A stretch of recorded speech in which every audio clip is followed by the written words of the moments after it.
You know the images, don't you?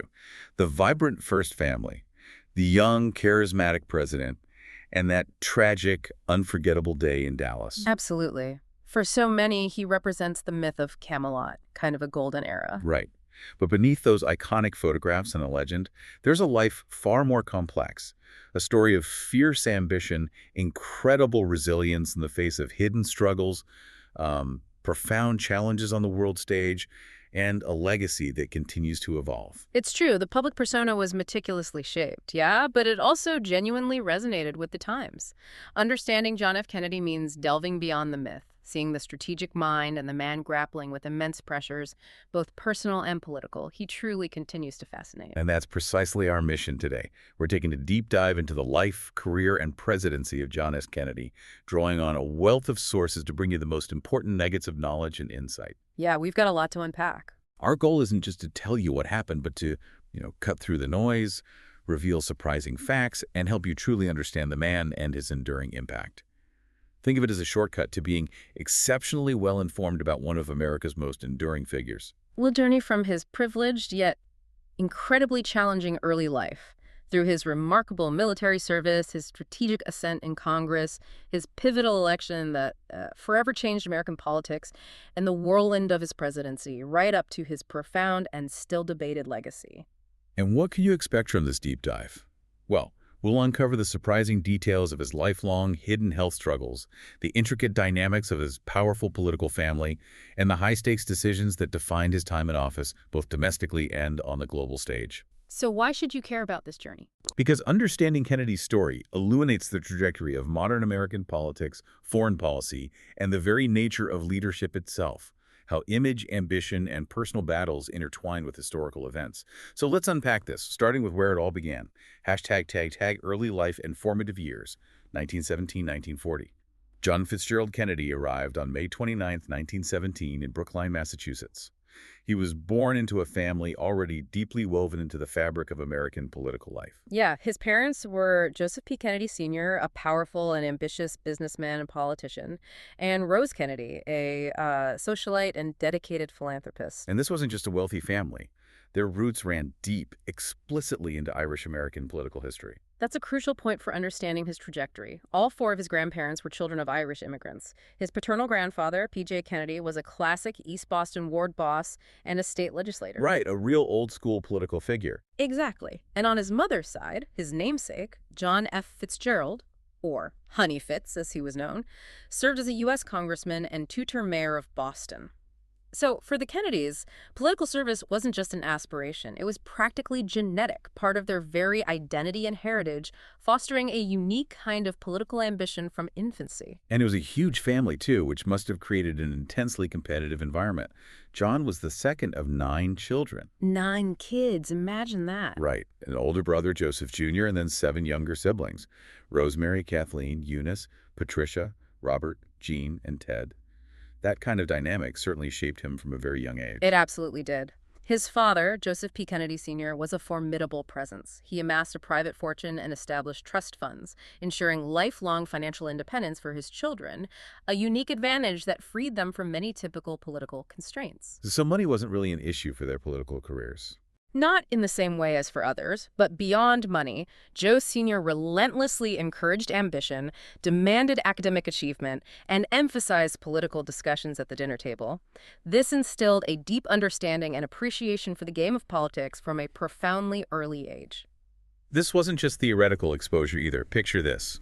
In 1922, at just 5 years old, John was already touring Boston wards with his grandfather Fitzgerald during an unsuccessful gubernatorial campaign. 5 years old. He was literally on the campaign trail as a toddler, immersed in the grassroots of politics before most kids learned to ride a bike. That early immersion also came with a powerful social context.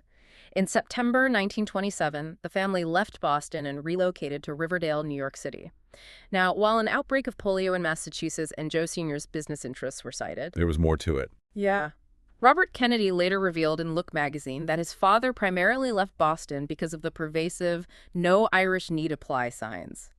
This anecdote powerfully highlights the deeper undercurrent of social and ethnic discrimination that fueled the family's relentless drive for power and acceptance on the national stage, not just for themselves, but for Irish Americans more broadly.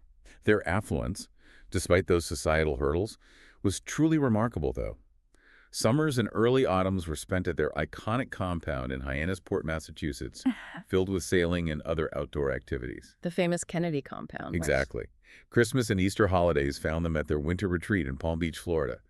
It was a life of significant privilege, but as we'll see, it came with its own unique set of challenges. Speaking of challenges, his education was significantly impacted by persistent health issues. He attended Canterbury School for 8th grade, but had to withdraw after an appendectomy. Then, in September 1931, he started at Choate, a prestigious preparatory boarding school in Connecticut. His mother, Rose Kennedy, had actually preferred a Catholic school, but Joe Sr. insisted on Choate. Why Choate specifically? Well, Joe Sr. believed his sons needed to compete among boys from prominent Protestant families to truly succeed in the broader American political world. It was a strategic choice by his father, even for their schooling. What's often surprising to learn about his time at Choate is how he initially struggled to step out of his older brother's, Joe Jr.'s, shadow. Right, Joe Jr. was the golden boy, the heir apparent. And John compensated by embracing rebellious behavior, even leading the Muckers Club, whose most notorious stunt involved exploding a toilet seat with a firecracker. Seriously, a toilet seat. Yep. It really illustrates a youthful defiance and a desire for individual attention. Despite this, he still managed to become the business manager of the school yearbook and was voted most likely to succeed, even graduating 64th out of 112 students. So even as a mucker, he had a spark. His health continued to be a recurring, often debilitating theme, forcing significant changes in his plans. He had intended to study at the London School of Economics, following Joe Jr.'s path, but ill health forced his return. Always the health issue. Always. He then enrolled late at Princeton University in October 1935, but withdrew after just 2 months due to a severe gastrointestinal illness. These early health issues were not isolated incidents. They were a persistent and often hidden force throughout his entire life, laying the groundwork for much of his later private struggles. He finally found his academic home at Harvard College in September 1936. While he wrote occasionally for the Harvard Crimson, he largely preferred athletics and social life, earning membership in elite final clubs like the Hasty Pudding and the Spee Club. So, more social than purely academic at first. Seems like it. He even played junior varsity football until an injury forced him off the team and left him with chronic back problems that would plague him lifelong. So this period shows a young man balancing elite social circles with a growing intellectual curiosity, all while secretly battling severe physical pain that would be a constant companion. His intellectual development, however, truly accelerated with early international experiences. In July 1938, he sailed overseas with Joe Jr. to work at the American Embassy in London, where their father served as ambassador to the Court of St. James's. Right, Ambassador Kennedy. This provided him with first-hand exposure to international diplomacy at a profoundly critical geopolitical moment just before World War II. And the following year, in 1939, he deepened that understanding by traveling extensively throughout Europe, the Soviet Union, the Balkans, and the Middle East, while preparing his Harvard senior honors thesis. That's serious travel for a student back then. Mm-hmm. Absolutely. He was even in Berlin, where a U.S. diplomatic representative gave him a secret message about the impending war to pass on to his father. He was in London on September 1st, 1939, the very day Germany invaded Poland, marking the start of World War II. Wow. Right there at the flashpoint. He then assisted American survivors of the torpedoed SS Athenia, which must have been a visceral, immediate experience of the conflict right at its outset. This direct early exposure to the coming storm profoundly influenced his intellectual output. His 1940 thesis, titled Appeasement in Munich, was published as Why England Slept and quickly became a bestseller. Why England Slept, still famous today. It was one of the first books to offer sharp insights into the war's origins and Britain's unwillingness to strengthen its military in the lead-up to the conflict. Critically, it called for an Anglo-American alliance against totalitarian powers, showcasing a young Kennedy already developing strong, independent foreign policy views that starkly contrasted with his father's isolationism, a stance that ultimately led to the ambassador's dismissal. This was a clear sign of his intellectual and political independence emerging. So by the time he graduated cum laude from Harvard in 1940 with a Bachelor of Arts in Government specializing in international affairs, it was clear he was not just a privileged young man. He had a significant firsthand understanding of global affairs and a nascent ambition that was rapidly taking shape. Yeah, he wasn't just coasting. Not at all. He even briefly attended Stanford Graduate School of Business and audited classes, then toured South America, just as American entry into World War II loomed larger and larger. This early life, despite the privilege, was a crucible that forged a sophisticated, ambitious, and surprisingly resilient young man. The looming specter of World War II dramatically altered John F. Kennedy's trajectory. He had planned to attend Yale Law School, but those plans were quickly canceled as American entry into the war became imminent. Right, everything changed. What's clear from this period is his immense determination to serve, despite his chronic health issues. That's a crucial point. He attempted to enter the Army's officer candidate school in 1940, but despite months of training, he was medically disqualified due to those persistent back problems we just discussed. That back again, it plagued him. It really did. This really underscores his resolve to contribute, even when facing significant physical limitations that most people would have used as an excuse to avoid service entirely. But he didn't give up, did he? No way. With the help of Alan Kirk, the director of the Office of Naval Intelligence, or ONI, and a friend of his father's, he joined the U.S. Naval Reserve on September 24, 1941. He was commissioned as an ensign on October 26 and joined the ONI staff in Washington, D.C. He was in, but he wanted active duty. Indeed. In January 1942, he was assigned to the ONI field office in Charleston, South Carolina, but he desperately wanted to command a PT, or patrol torpedo, boat. Those small, fast vessels known for their daring raids. The PT boats, yeah. Very glamorous, very dangerous. Absolutely. Again, his health problems were a major barrier.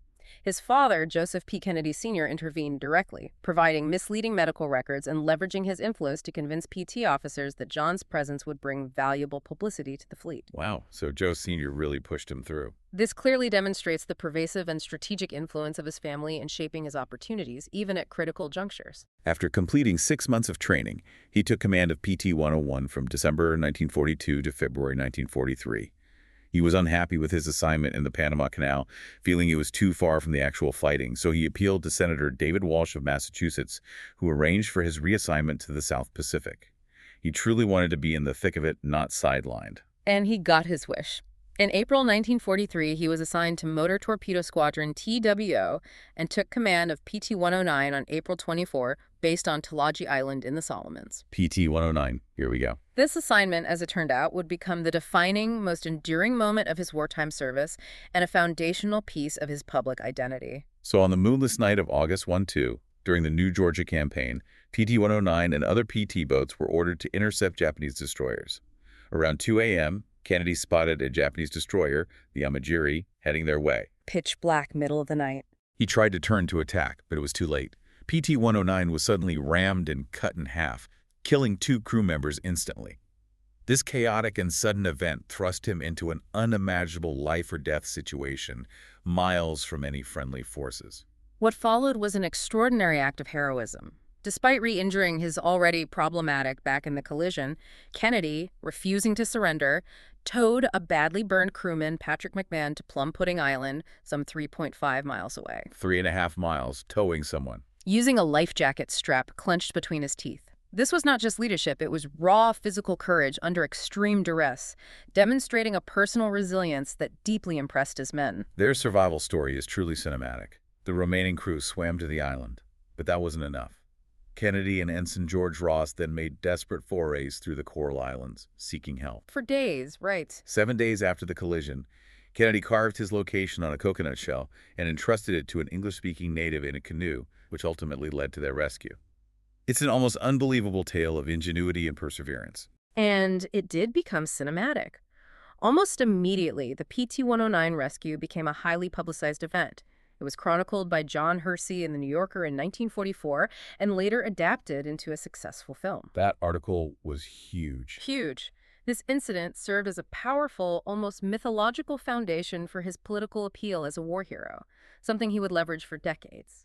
Kennedy himself famously joked about how he became a war hero, quipping, "It was easy, they cut my PT boat in half." Classic Kennedy wit. even about that. He was awarded the Navy and Marine Corps Medal for Courage and Leadership and a Purple Heart for his injuries. It's also notable that he later formed a friendship with Kohei Hanami, the captain of the Amagiri, a gesture of reconciliation decades later. Unbelievable, the sheer luck and bravery involved. After a month's recovery, he returned to duty commanding PT-59. On November 2, his PT-59, along with 2 other PT boats, participated in the rescue of 40 to 50 Marines, acting as a shield from shore fire and taking 10 Marines aboard to safety. So he went right back into action. He did. He continued to serve, but his health, which was always a quiet battle, continued to decline. Yes. Under doctor's orders, he was relieved of command on November 18 and sent to the hospital on Tulagi. By December 1943, his health had deteriorated to the point where he left the Pacific Front, arriving in San Francisco in January 1944. More hospital time. Received extensive treatment for his back injury at the Chelsea Naval Hospital in Massachusetts and later at Castle Hot Springs, a temporary military hospital in Arizona. He was honorably discharged from the Navy Reserve on physical disability on March 1, 1945, with the full rank of lieutenant. This period also brought profound personal loss that would redefine the family's future. On August 12, 1944, his older brother, Joe Jr., a Navy pilot, was killed during a perilous air mission, and his body was never recovered. A huge blow to the family. Joe Jr. was supposed to be the one. This was a seismic event for the intensely ambitious Kennedy family. It truly was. John reportedly felt that Joe Jr.'s reckless flight was partly an effort to outdo him, a tragic shadow cast by their intense sibling rivalry. John sought solace by assembling, as we remember Joe, a privately published book of remembrances for his brother. This loss not only reshaped John's personal future, but unequivocally altered the political destiny of the entire Kennedy family, as the mantle of political ambition now squarely and unavoidably fell upon his shoulders. ### from journalism to Congress, 1945-1952. With the war ending and his military service behind him, the stage was set for a new, unexpected chapter. In April 1945, John F. Kennedy had a brief but strategic foray into journalism. Yeah. His father, Joseph P. Kennedy Sr., leveraged his friendship with William Randolph Hearst, the newspaper magnate, to arrange a position for John as a special correspondent for Hearst newspapers. So more family connections paving the way. Definitely. This wasn't just a casual job. It was a deliberate move by Joe Sr. to keep John's name in the public eye. As the sources suggest, it also exposed him to journalism as a possible career. So he was considering it? Potentially. He covered significant post-war events like the United Nations Conference on International Organization in San Francisco, the British elections, and the Potsdam Conference in Germany. This gave him a unique vantage point on global affairs during a pivotal historical moment, broadening his perspective beyond military heroism. But journalism, as it turned out, wasn't his long-term destiny. With Joe Jr.'s tragic death in the war, the family's torch of political ambition, the role of standard-bearer, fell to John as the second eldest, marking a significant and life-altering pivot in his path. Right. The pressure was now fully on him. The full weight of family expectation and his father's ambition now squarely rested on him. Indeed. In 1946, Boston Mayor Maurice J. Tobin discussed the possibility of John becoming his running mate for lieutenant governor. But Joe Sr. again intervened, pushing for a congressional campaign instead, believing it would secure national visibility and lay the groundwork for higher office. Always thinking ahead. Joe Sr. Always. Conveniently, U.S. Representative James Michael Curley vacated his seat in the solidly Democratic 11th Congressional District of Massachusetts, effectively clearing the path for John to run. And he won, though it was a crowded field. Right. He established legal residency at 122 Bowdoin Street, Boston, and won the Democratic primary with 32% against 9 other candidates. His father's active involvement was absolutely crucial to this victory. How involved was he? Hugely. Joe Sr. reportedly spent hours on the phone with reporters, trading confidences and cajoling them into publishing puff pieces that invariably highlighted John's wartime heroics from PT 109.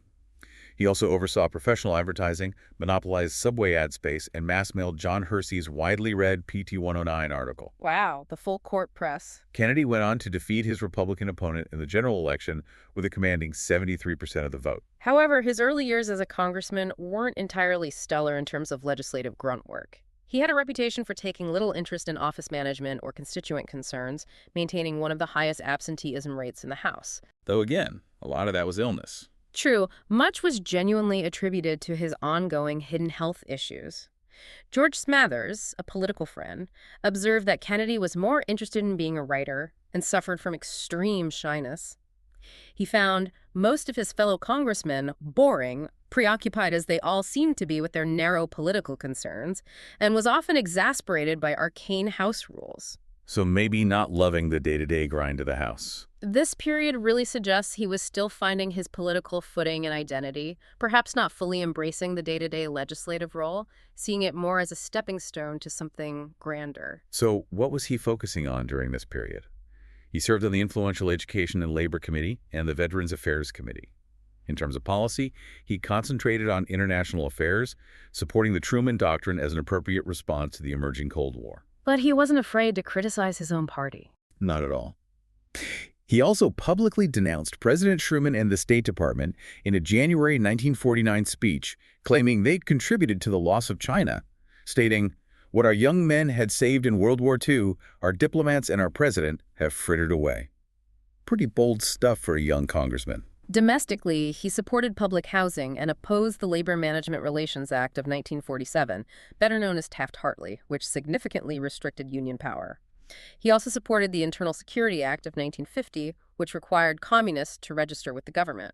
And a little personal touch? And in a more personal touch, having been a Boy Scout himself, he was quite active in the Boston Council of the Boy Scouts. He also showed an early and keen international focus beyond just the Cold War's direct confrontations.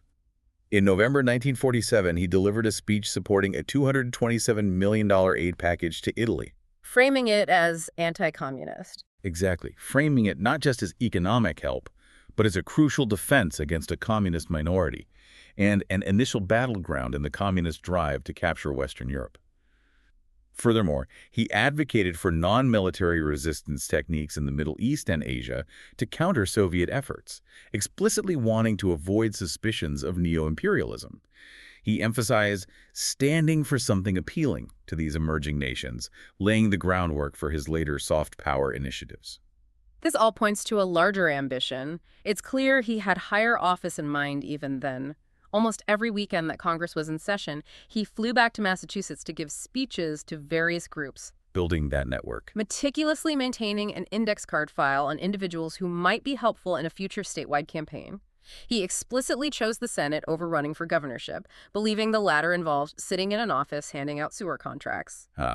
He wanted the bigger stage. He recognized the Senate as a far better platform for building a national profile and pursuing broader foreign policy interests. So, his time in the House was less about legislative detail and more about gaining experience and setting the stage for the next bigger step. Moving into the U.S. Senate years from 1953 to 1960, we truly see Kennedy beginning to build that national profile he so eagerly sought. By 1949, John F. Kennedy was already meticulously preparing to run for the U.S. Senate in 1952, setting his sights on unseating the Republican three-term incumbent, Henry Cabot Lodge, Jr. A big target. Huge. His campaign slogan, a promise repeated everywhere, became, "Kennedy will do more for Massachusetts." And once again, the formidable Kennedy family campaign machine was fully engaged. Joe Sr. financed the campaign, even reportedly persuading the Boston Post to switch its support to Kennedy by promising the publisher a significant $500,000 loan. Wow, $500,000 back then. That's serious money. And his younger brother, Robert, truly emerged as a pivotal figure, serving as the intense and highly effective campaign manager, demonstrating the growing political clout of the family. His mother and sisters were also incredibly effective canvassers, hosting a series of teas at hotels and parlors across Massachusetts to directly reach out to women voters, a very innovative and successful approach at the time. Those Kennedy women were a political force. Absolutely. Their collective effort paid off. Despite Republican Dwight D. Eisenhower carrying Massachusetts by a substantial 208,000 votes in the presidential election, Kennedy narrowly defeated Lodge by 70,000 votes for the Senate seat, showcasing his remarkable personal appeal even when his party's top candidate wasn't winning the state. And the following year, 1953, a big personal milestone. Right.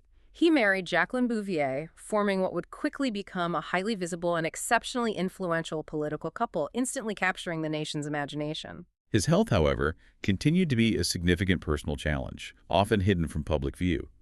He underwent several spinal operations over the next 2 years, often absent from the Senate and at times critically ill. Critically ill? Yeah, even receiving Catholic last rites at one point. It was during his convalescence in 1956, during these periods of forced inactivity, that he published Profiles in Courage, a book about U.S. senators who risked their careers for their personal beliefs. And that book won a Pulitzer Prize for biography in 1957, significantly boosting his public image and establishing him as an intellectual leader. And here's a crucial insight that adds complexity to that achievement. Rumors that the work was ghostwritten by his close advisor and speechwriter, Ted Sorensen, were later confirmed in Sorensen's 2008 autobiography. Sorensen admitted it. Yep. This detail doesn't necessarily diminish the book's impact or Kennedy's role in its conception, but it certainly adds a layer of nuance to its authorship and Kennedy's public image, reminding us that even perceived triumphs often have a more complex backstory. That's a key point for understanding how he operated. In his first term as senator, Kennedy focused heavily on fulfilling his campaign promise to do more for Massachusetts. He vehemently criticized Lodge for not preventing the migration of manufacturing jobs to the South, and directly blamed the Taft-Hartley Act's right-to-work provision for giving the South an unfair advantage in labor costs, arguing it was hurting his home state. So he wasn't just talking about it. He was actively legislating. In May 1953, Kennedy introduced the Economic Problems of New England, a comprehensive 36-point program. 36 points. That's ambitious. This wasn't a minor bill. It was a masterful plan designed to help various Massachusetts industries like fishing, textiles, watchmaking, and shipbuilding, as well as the Port of Boston, through targeted federal support and protective measures. Most of this ambitious agenda eventually became law, demonstrating his effectiveness in securing benefits for his constituents. His legislative focus also extended to environmentalism. As a strong supporter of the Massachusetts Audubon Society, he actively aimed to protect Cape Cod shorelines from industrialization, co-sponsoring the Cape Cod National Seashore Bill in 1959. Which raises an important question. How did he balance constituent service with what he perceived as the national interest? It's a classic political dilemma. While he gained a reputation for responsiveness, such as co-sponsoring federal loans for the 1953 Worcester tornado, he also made tough choices. For example, he voted for the St. Lawrence Seaway, a project connecting the Great Lakes to the Atlantic, despite fierce opposition from Massachusetts politicians who feared economic harm to the Port of Boston, prioritizing what he saw as the greater national good over purely local concerns. He was definitely walking a political tightrope during this period, and that was particularly evident when it came to navigating the intense politics of the Cold War and the burgeoning civil rights movement. In 1954, when the Senate voted to condemn Senator Joseph McCarthy for breaking Senate rules. The McCarthy censure, a huge deal. Kennedy was the only Democrat not to cast a vote against him. Now, he had actually drafted a speech supporting the censure, but he was hospitalized for back surgery at the time. So he had a reason, but the optics weren't great. Exactly. This incident, regardless of the reason, damaged his standing among liberals, a political hurdle he would have to overcome in future elections. By 1956, he had strategically gained control of the Massachusetts Democratic Party, which allowed him to deliver the state delegation to Adlai Stevenson II for the presidential nomination. Getting more powerful within the party structure. Definitely. Though he finished second in the vice presidential balloting to Estes Kefauver, this exposure, speaking at the Democratic National Convention, was crucial. It provided him with invaluable national visibility, establishing him as a rising star beyond Massachusetts. He continued to tackle significant national issues. In 1957, he joined the Senate Select Committee on Labor Rackets, also known as the McClellan Committee, with his brother Robert serving as chief counsel. Bobby Kennedy as chief counsel, quite the team. The committee investigated corruption and labor management relations, and the hearings, which featured dramatic arguments with powerful figures like Jimmy Hoffa of the Teamsters, attracted extensive media coverage. Hoffa versus the Kennedys, classic stuff. He later introduced a bill in 1958 to prevent union fund abuses, which passed the Senate but was rejected by the House, highlighting the political hurdles he faced, even with prominent issues. That same year, he joined the powerful Foreign Relations Committee, which further cemented his national profile. There, he supported Algeria's independence from France and sponsored an amendment to aid Soviet satellite nations. In 1959, he introduced a controversial bill to eliminate loyalty oaths from the National Defense Education Act, showcasing his willingness to take principled, if sometimes unpopular, stands on issues of civil liberties. When it came to civil rights, his stance was still developing during his Senate years. He cast a procedural vote against Eisenhower's bill for the Civil Rights Act of 1957, a move interpreted by some as appeasing Southern Democrats. A calculated political move. Seems likely. He did vote for Title III, which would have given the Attorney General powers to enjoin, but Majority Leader Lyndon B. Johnson allowed it to die as a compromise measure. He also voted for the Jury Trial Amendment, a provision criticized by civil rights advocates as potentially weakening the act. He ultimately supported the final compromise bill. His brother Robert later reflected on this period, candidly stating that they were not thinking of the Negroes of Mississippi or Alabama, what should be done for them. We were thinking of what needed to be done in Massachusetts. Wow, that's blunt. It reveals a deeply pragmatic, rather than purely morally driven approach to civil rights at this early stage of his career, prioritizing his political ascent and electability over immediate aggressive reform. Historically, most historians and political scientists view his Senate years as somewhat of an interlude, a necessary stepping stone rather than a period of profound legislative impact. Right, more about positioning than policy breakthroughs. Kennedy himself even called being a senator the most corrupting job in the world, complaining about the constant deal-making and the need to please campaign contributors. His father's wealth, however, allowed him to remain financially independent of special interests, except those necessary for re-election in Massachusetts. It's also worth noting the perspective of those around him. Robert Caro, the acclaimed biographer, noted that Majority Leader Lyndon Johnson saw Kennedy as a playboy with pathetic performance, once saying he was smart enough, but he doesn't like the grunt work. LBJ wasn't impressed. This highlights the contrasting styles and perceptions within the Senate itself, particularly from an old-school operator like Johnson. So what's the overall takeaway from his time in the Senate? While historian John T. Shaw acknowledges that Kennedy wasn't known for historic statesmanship during his Senate career, he did make modest contributions, drafting over 300 bills for Massachusetts and New England, many of which eventually became law. So he did deliver for his state. He did. More significantly, by 1958, he was overwhelmingly reelected with 73.6% of the vote, the largest winning margin in Massachusetts political history. This landslide victory wasn't just a win, it was the definitive launchpad for his presidential campaign in 1960, as he began traveling the U.S. to build his national candidacy. The Senate truly was the proving ground. The 1960 presidential election truly ushered in a new era in American politics, not just for its outcome, but for how it was fought. On January 2, 1960, John F. Kennedy officially announced his candidacy for the Democratic presidential nomination. He faced immediate and significant challenges, questions about his relative youth, his limited experience compared to seasoned politicians, and, crucially, his Catholic faith in a predominantly Protestant nation. The Catholic issue was huge back then. Massive, but he masterfully countered these by captivating audiences with his charisma and eloquence, rapidly attracting widespread support. His potential challengers were formidable, including Senate Majority Leader Lyndon Johnson, former presidential nominee Adlai Stevenson II, and Senator Hubert Humphrey. His campaign strategy was brilliant in its simplicity and daring. It focused intensely on winning key primaries to demonstrate his electability to the powerful party bosses, who at that time still controlled most of the delegates. The smoke-filled rooms. Exactly.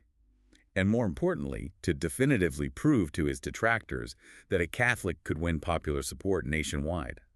His victories over Senator Humphrey in the Wisconsin and West Virginia primaries, in particular, built crucial and undeniable momentum heading into the Democratic National Convention. West Virginia was key, proving he could win in a Protestant state. Absolutely. When Kennedy entered the convention in Los Angeles, he had the most delegates, but not quite enough for a guaranteed first ballot victory. Adlai Stevenson II remained highly popular as a potential draft candidate, and Johnson also vigorously sought the nomination with significant party leader support. Even former President Harry S. Truman voiced public concerns about Kennedy's perceived lack of experience, a common criticism.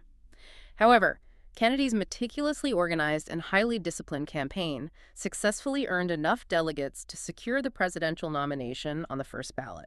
And then came what many considered a controversial choice for vice president. Ignoring his brother Robert's advice, who favored labor leader Walter Reuther. Bobby didn't want LBJ. Reportedly not. Kennedy chose Lyndon B. Johnson as his running mate.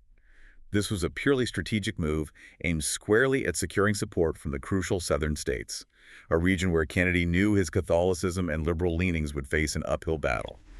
It was a calculated risk that paid off. A masterstroke of political calculation, really. In his acceptance speech, Kennedy articulated his sweeping vision for the country, famously coining the term New Frontier.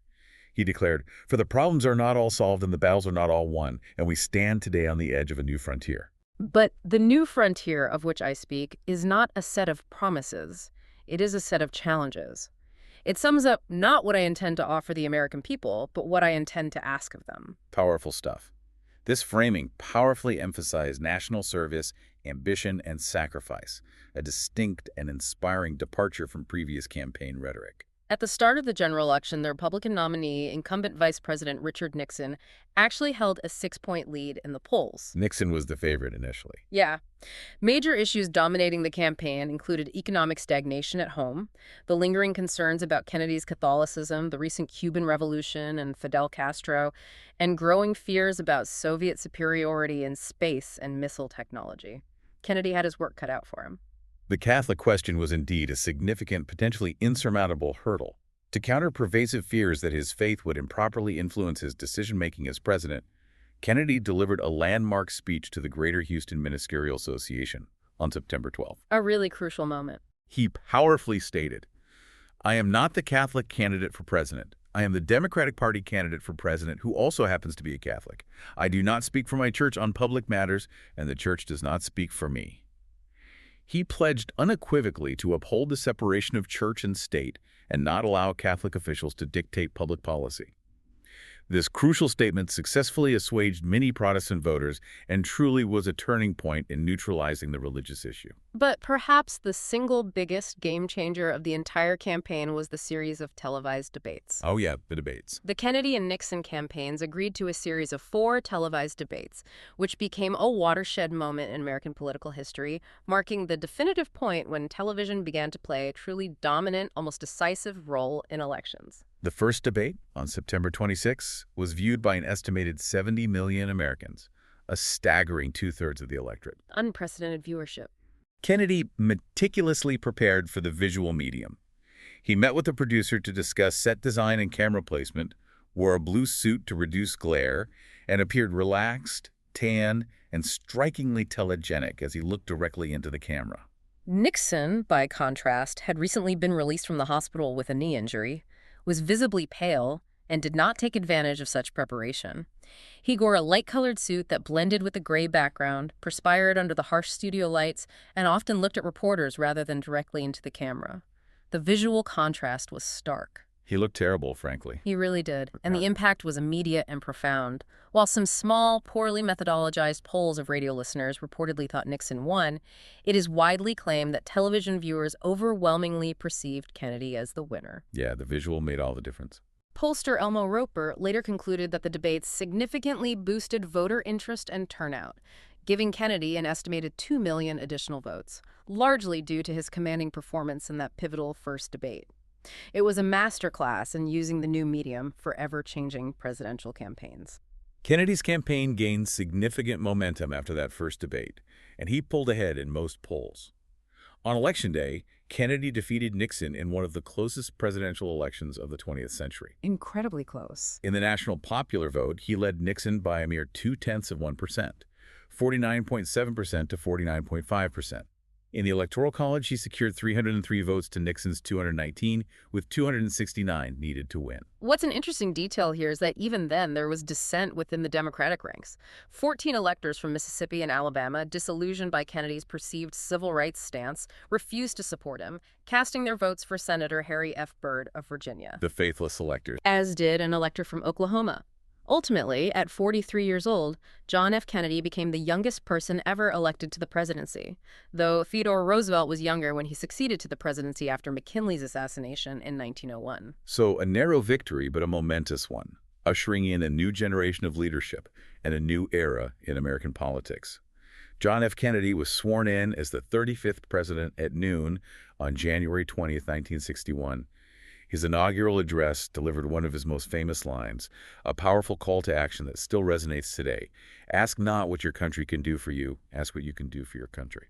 A truly iconic line. He also used that address to call on the nations of the world to unite against what he termed the common enemies of man: tyranny, poverty, disease, and war itself, setting an incredibly ambitious and idealistic tone for his administration's global engagement. But he was realistic too. He acknowledged, with a touch of realism, all this will not be finished in the first 100 days. nor will it be finished in the first 1,000 days. But let us begin. This reflected his youthful confidence that his administration would chart a historically significant course. In terms of his administrative style, Kennedy completely discarded Eisenhower's hierarchical, highly structured decision-making model. Ike's military background really showed in his structure. Right. Kennedy favored an organizational structure that resembled a wheel, with all information and decisions flowing directly to the president. This allowed for rapid decision-making, which he was keen to do in the fast-moving Cold War era. While his cabinet remained important, Kennedy generally relied far more on his specialized staffers within the executive office. This brings up a critical point about the influence of family within his administration. Despite widespread concerns over nepotism, Kennedy's father, Joseph Sr., famously insisted that Robert Kennedy be appointed U.S. Attorney General. Putting Bobby in charge of justice? That raised eyebrows. Oh, definitely. Robert quickly became his brother's closest advisor, effectively functioning as an assistant president on all major issues, demonstrating the deep trust and reliance within the family, but also an unconventional approach to governance. Let's turn now to foreign policy, the arena where Kennedy would truly make his mark, as the Cold War was truly at its peak. His foreign policy was primarily defined by direct confrontations with the Soviet Union and proxy contests around the globe, fundamentally continuing the policy of containment that had been established by his predecessors. What's especially insightful here is Kennedy's strategic shift in defense. Fearful of nuclear war but needing to project strength, he implemented flexible response. Flexible response, what did that mean exactly? This was a new defense strategy that offered multiple graduated options for responding to Soviet aggression, moving away from the previous administration's sole emphasis on massive nuclear retaliation and encouraging mutual deterrence at various levels. Oh, more options than just all-out nuclear war. Exactly. In contrast to Eisenhower's warnings about the military-industrial complex, Kennedy focused on a rapid military buildup, or rearmament.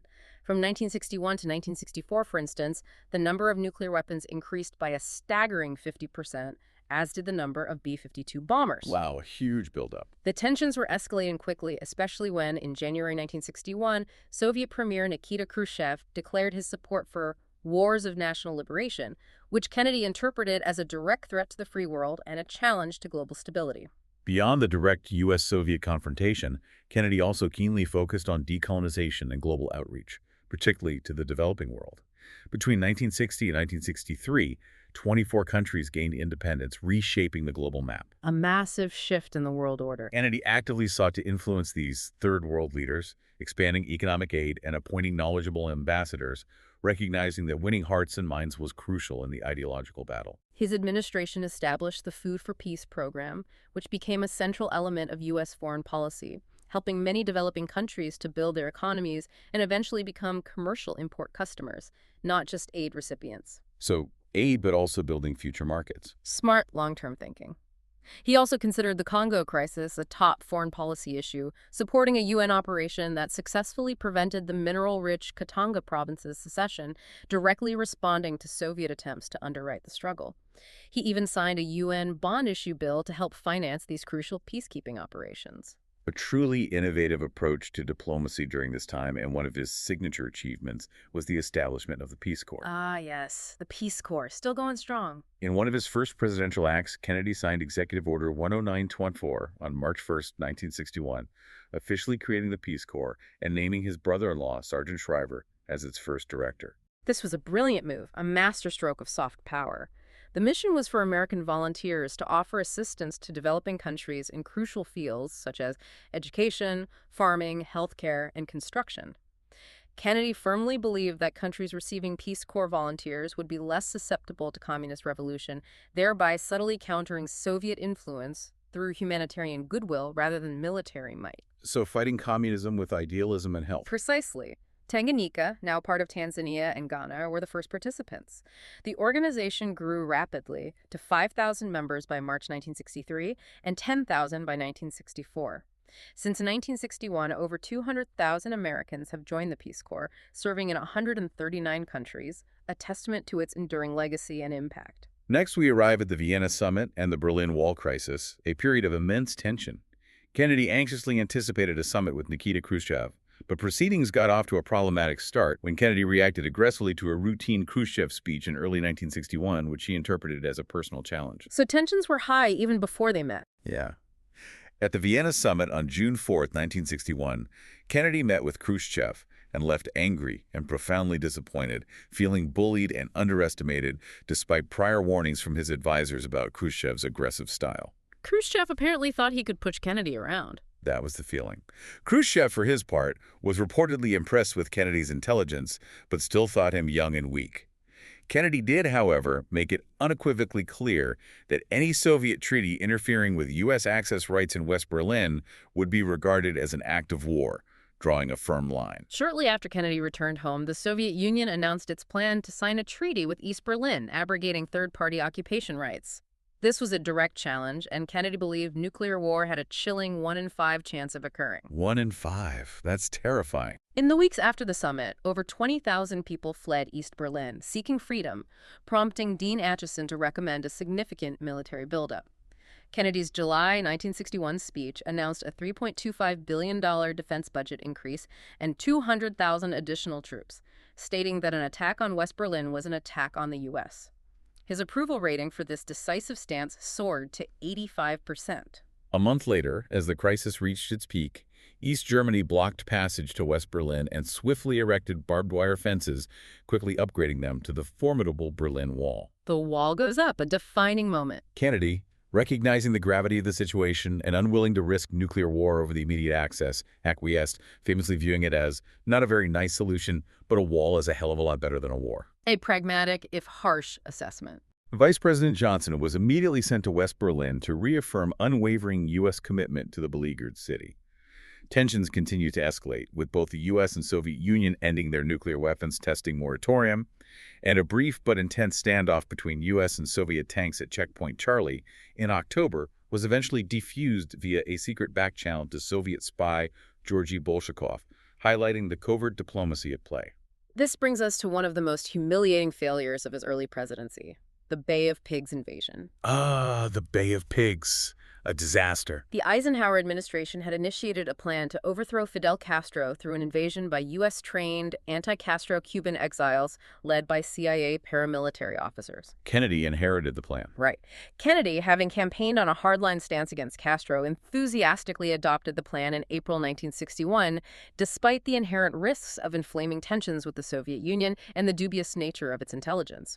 The execution was a disaster. On April 15th, 8 CIA-supplied B-26 bombers failed to destroy most of Castro's air force. So the element of surprise was gone. Pretty much. Then, on April 17th, the 1,500 Cuban exile invasion force, known as Brigade 2506, landed at the Bay of Pigs under heavy fire. Crucially, no widespread popular uprising occurred as predicted, and no decisive U.S. air support was provided as hoped by the exiles. The invasion was a catastrophic failure. The invading force was defeated within 2 days, with 114 killed.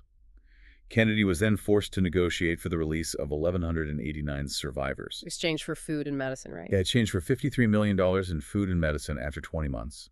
The incident not only cemented Castro's distrust of the U.S., but also severely embarrassed the young Kennedy administration on the global stage. Biographer Richard Reeves noted that Kennedy focused more on the political repercussions and the intelligence failures than on the military considerations.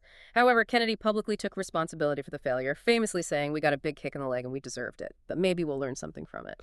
Taking the blame publicly. His approval rating surprisingly climbed afterward, partly due to vocal support from political rivals like Nixon and Eisenhower, who rallied around the presidency in a moment of crisis. Robert Kennedy led a committee to examine the failure, and the administration subsequently banned Cuban imports and convinced the Organization of American States, or OAS, to expel Cuba. Despite that failure, covert operations against Castro continued with Operation Mongoose. In late 1961, the White House formed a special group, Augmented, led by Robert Kennedy, with the explicit objective of overthrowing Castro through espionage, sabotage, and other covert tactics. Though they never fully went through with it. Right, although this ambitious objective was never fully pursued. What's truly revealing here is that in March 1962, Kennedy rejected Operation Northwoods, a controversial proposal for false flag attacks against American targets to blame on Cuba and justify a war. Wow, Operation Northwoods sounds wild. False flag attacks. Yeah, pretty shocking stuff. However, invasion planning, separate from Northwoods, continued into the summer of 1962, showing the administration's persistent focus on removing Castro. This leads us directly to the Cuban Missile Crisis, the moment the world came closest to nuclear war. After the Bay of Pigs, Khrushchev dramatically increased economic and military aid to Cuba, planning to deploy 49 medium-range and 32 intermediate-range ballistic missiles, 49 IL-28 bombers, and about 100 tactical nuclear weapons. Missiles in Cuba. That changed everything. The Kennedy administration viewed this secret buildup with profound alarm, recognizing it as an immediate and direct nuclear threat to the U.S. homeland. On October 14, 1962, CIA U-2 spy planes photographed the construction of missile sites in Cuba. Kennedy was shown the undeniable photos on October 16th, and his advisors unanimously agreed. These missiles were offensive and posed an immediate nuclear threat. The photos must have been chilling. He faced an almost impossible dilemma: attack the sites and risk a devastating nuclear war, or do nothing and face nuclear weapons just 90 miles from Florida, which would diminish U.S. credibility globally. He knew he needed to show absolute resolve. To deal with the crisis, he immediately formed an ad hoc body of key advisors known as ExComm, the Executive Committee of the National Security Council, which met secretly from October 1628. ExComm. 13 days of secret meetings. Over a third of the National Security Council initially favored an air assault, but some sagely called it Pearl Harbor in reverse, and its effectiveness was uncertain, especially given the presence of Eisenhower's older PGM-19 Jupiter missiles in Turkey and Italy, which were also vulnerable. So attacking wasn't a simple option. Not at all. Kennedy ultimately chose a naval blockade, or quarantine, to prevent further Soviet arms shipments, a less aggressive but firm approach after a majority NSC vote. On October 22, he announced the blockade on national television, warning U.S. forces would seize any offensive weapons shipments. The world held its breath for what felt like an eternity. Soviet ships approached the blockade line, but then, to immense relief, stopped or reversed course. That must have been an unbelievable moment of relief. The OAS unanimously supported missile removal. Kennedy engaged in a tense exchange of letters with Khrushchev. UN Secretary General Usant requested a cooling-off period, which Khrushchev accepted, but Kennedy initially declined, maintaining pressure. Kennedy maintained incredible restraint even after an unauthorized Soviet missile tragically downed a U.S. U-2 plane over Cuba, killing pilot Rudolph Anderson, which could easily have escalated into military action. This brings to light the critical back-channel diplomacy that ultimately saved the day. Robert Kennedy privately informed Soviet Ambassador Anatoly Dobrynin that the U.S. would remove its Jupiter missiles from Turkey within a short time after this crisis was over, a crucial concession that remained secret for decades. The secret deal. So that's how it ended. That was the key part. On October 28, Khrushchev publicly agreed to dismantle the missile sites, subject to UN inspections. In return, the U.S. publicly pledged not to invade Cuba and privately agreed to remove its obsolete Jupiter missiles from Italy and Turkey, which by then were largely supplanted by more advanced Polaris submarines anyway. In the aftermath, a direct Moscow-Washington hotline was established to ensure clear communications between the leaders in future crises, a direct lesson learned from the brink. Yeah, the red phone. The Cuban Missile Crisis was the closest the world ever came to nuclear war, showcasing what many described as the humanity of both leaders in pulling back from the precipice. It significantly improved the image of American willpower and Kennedy's credibility, with his approval rating climbing from 66% to a remarkable 77% immediately thereafter. A true moment of global brinkmanship and, ultimately, resolution. Moving to Latin America, Kennedy deeply believed that those who made peaceful revolution impossible will make violent revolution inevitable. A powerful quote. He aimed to contain the spread of communism in the region through the Alliance for Progress, a massive aid program designed to provide economic assistance and promote human rights and democratic reforms. Congress granted an initial $500 million in May 1961 for the program, which supported vital infrastructure like housing, schools, airports, hospitals, clinics, water purification, and provided free textbooks across the continent. A huge investment, but did it work? Well, the Alliance for Progress, despite its noble intentions, largely failed to meet its ambitious goals. Land reform, a key objective, wasn't fully achieved, and rapid population growth in many countries outpaced health and welfare gains. According to one study, only 2% of the economic growth in 1960s Latin America directly benefited the poor. So the money didn't trickle down effectively. Seems that way.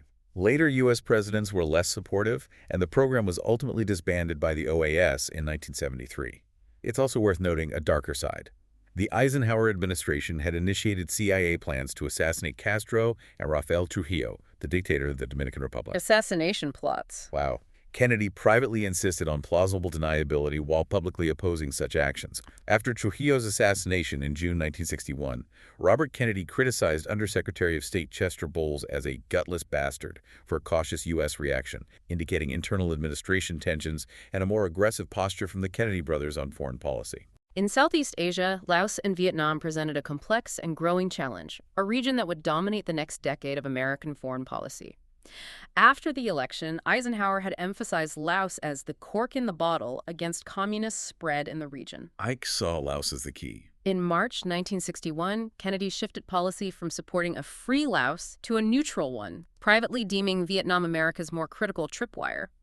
While still unwilling to commit U.S. ground forces, he approved extensive CIA activities designed to defeat communist insurgents through bombing raids and recruiting the Hmong people to fight. In Vietnam, Kennedy continued political, economic, and military support to South Vietnam, which had been divided from Communist North Vietnam since the 1954 Geneva Conference.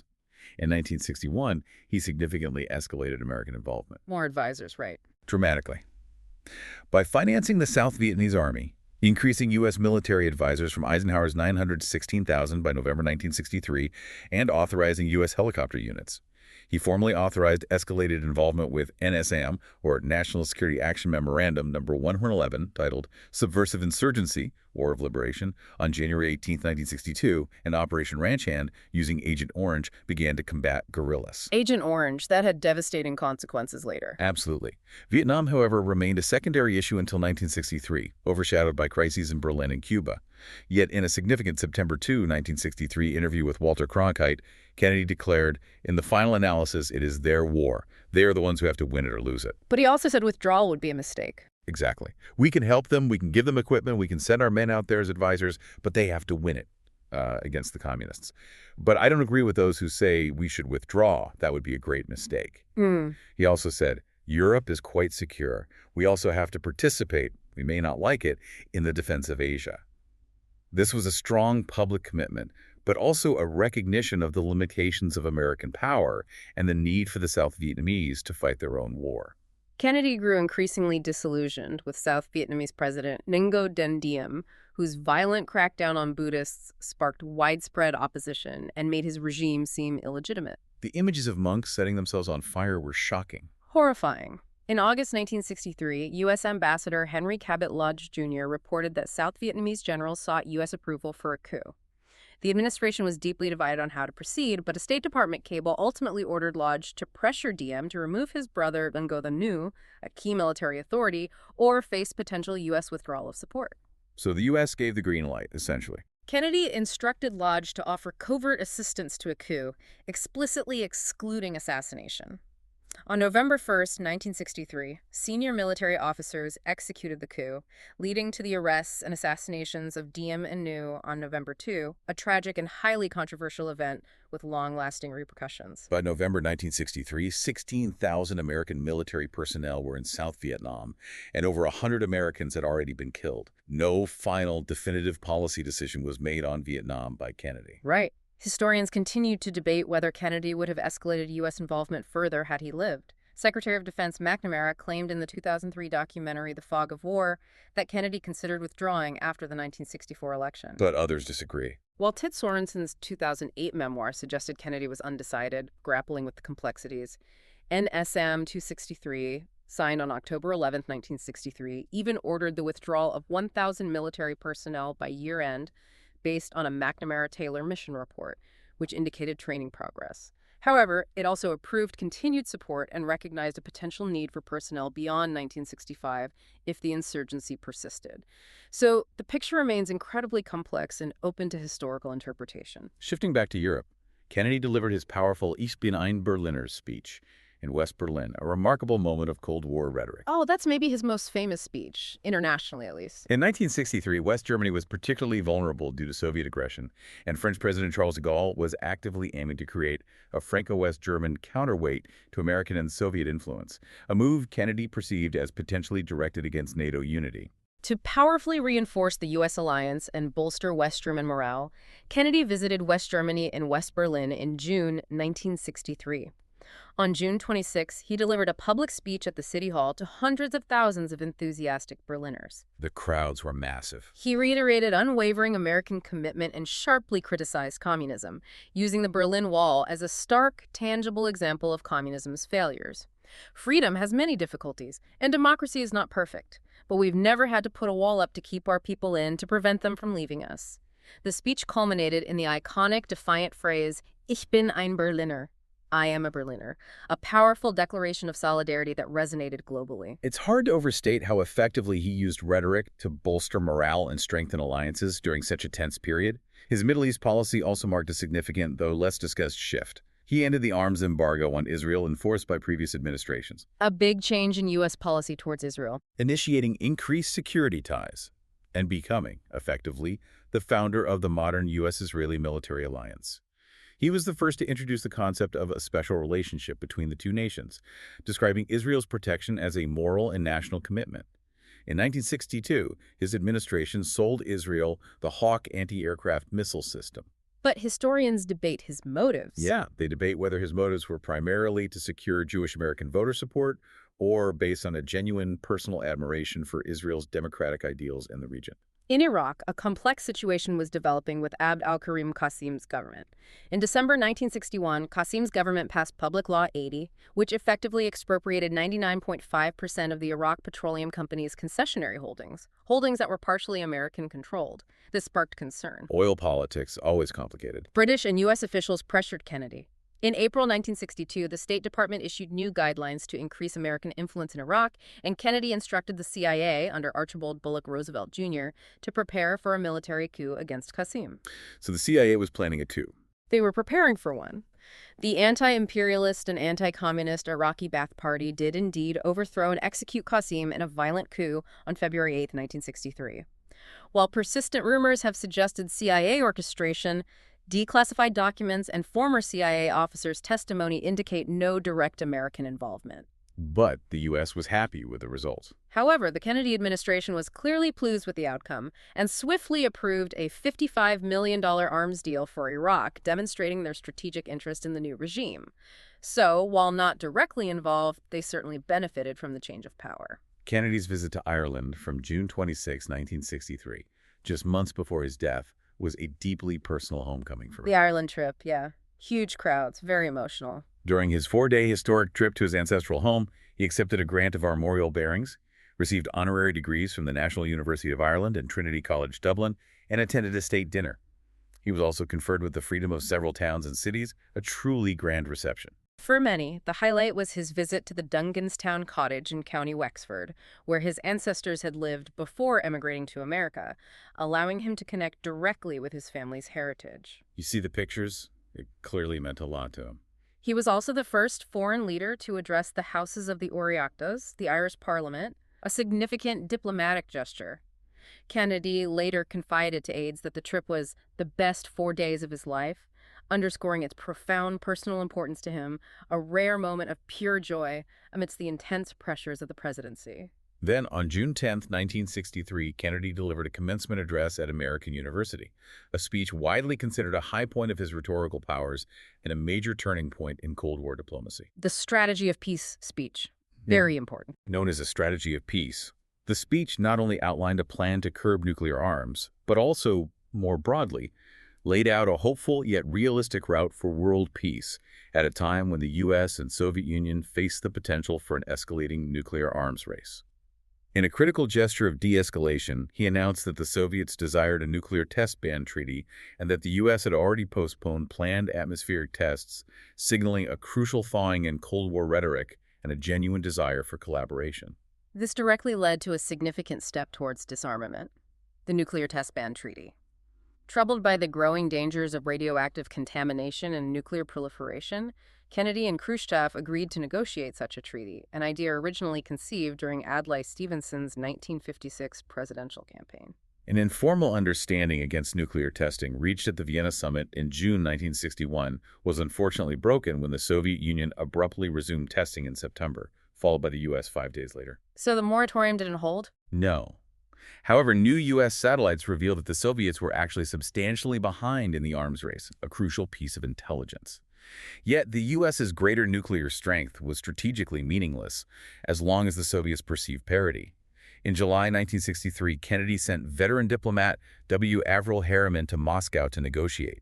A comprehensive test ban proved impossible due to Soviet reluctance to allow on-site inspections. So what was the practical outcome for global security? The United States, United Kingdom, and Soviet Union became initial signatories to a limited treaty, which prohibited atomic testing on the ground, in the atmosphere, or underwater, but not underground.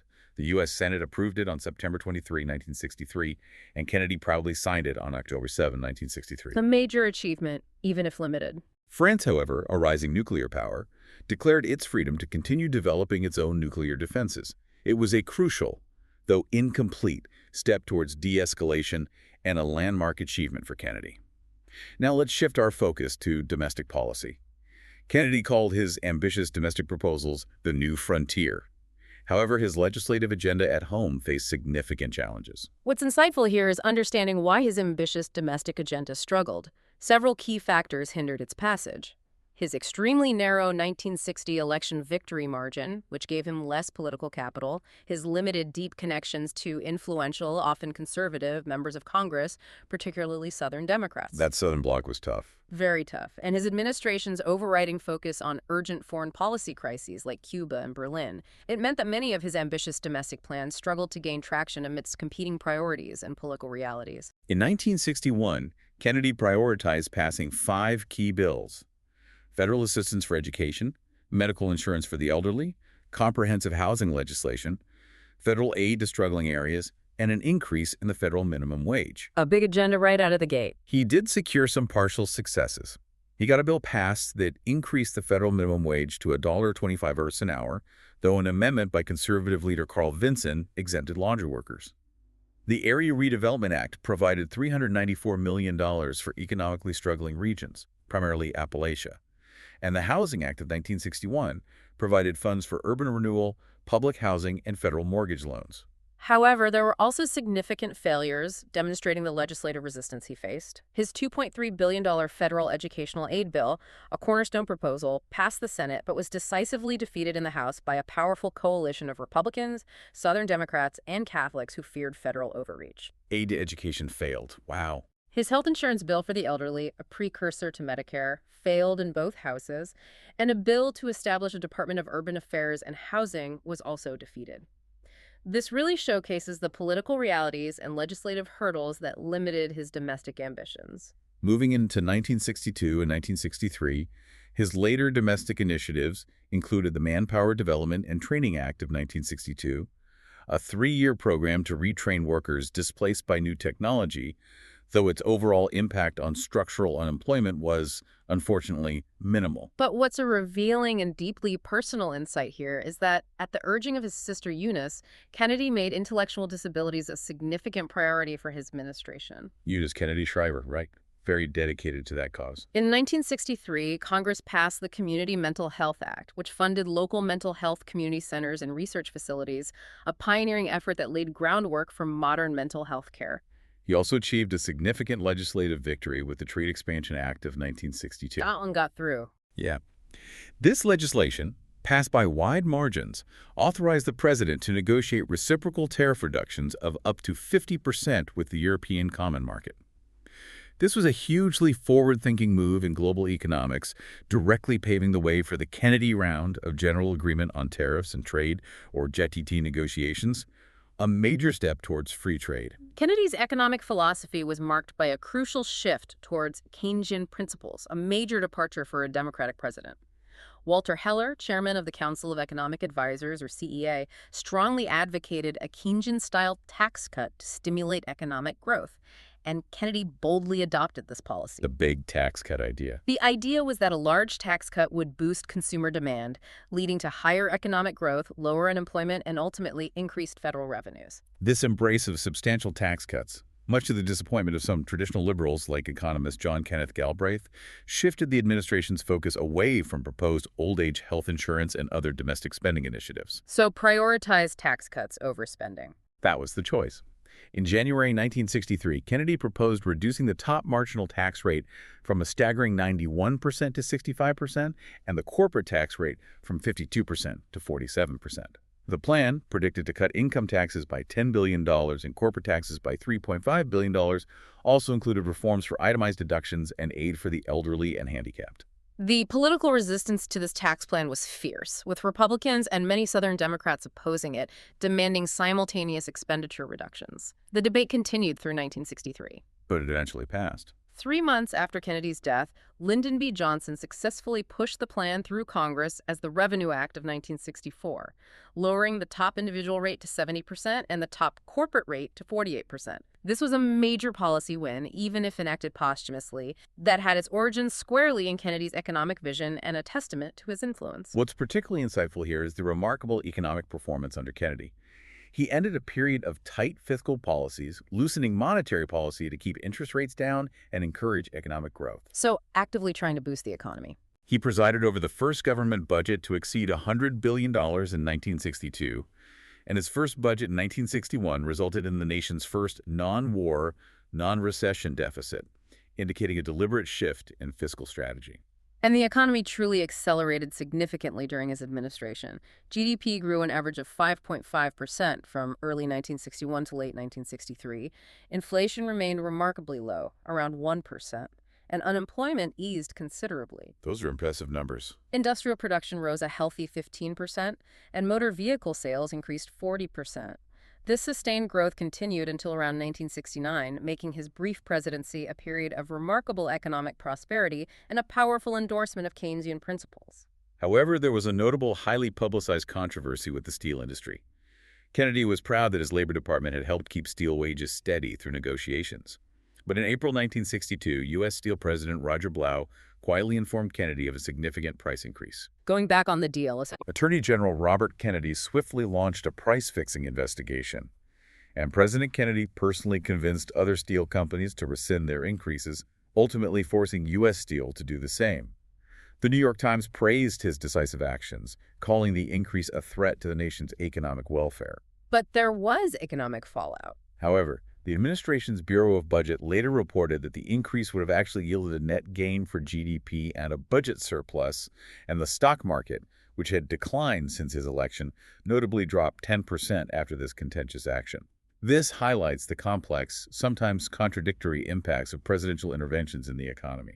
Let's turn to the civil rights movement, a critical area where Kennedy's stance evolved significantly and profoundly under immense pressure. He verbally supported civil rights during his 1960 campaign, notably making a highly publicized call to Coretta Scott King when Martin Luther King Jr. was jailed. That call was politically brilliant, which Robert Kennedy quickly parlayed into King's release, garnering significant black voter support. Initially, however, Kennedy did not prioritize introducing comprehensive civil rights legislation.